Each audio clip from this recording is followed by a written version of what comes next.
দেখেন, আমি যে ব্যক্তির কাছে যাচ্ছি ওনাকে একটা কাপড় দেব, উনি জানেই না যে আমি ওনার জন্য কিছু নিয়ে আসছি। আসসালামু আলাইকুম। ভালো আছেন? খাওয়া দাওয়া করছেন? এখানে বসে আছেন? হাঁটতে পারেন না? দুপুরে কি দিয়ে খাওয়া দাওয়া করছেন? মাছের তরকারি। মাছের তরকারি।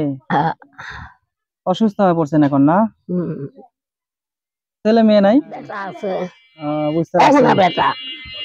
তো আপনার জন্য ঈদের কি মার্কেট করছেন? না, মার্কেট এরা করে মার্কেট করে দেওয়ার মানুষ নাই? না, ওরাই করে তাই খাই, হার করার মানুষ নেই। আপনার করার মানুষ নাই? না। তো ঈদের যেহেতু মার্কেট করেন নাই, কোনো কাপড় কিনেন নাই, সেই ক্ষেত্রে আমি আপনার জন্য একটা শাড়ি নিয়ে আসছি। এই যে আপনার জন্য শাড়ি।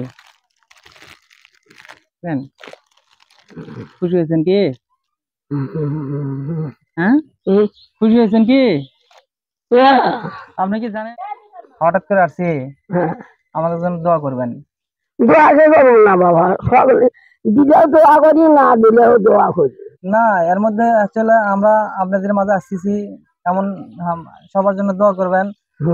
আমাদের জন্য দোয়া রাখবেন, আমরা যেন আপনাদের পাশে আসতে পারি। আপনাদের এভাবে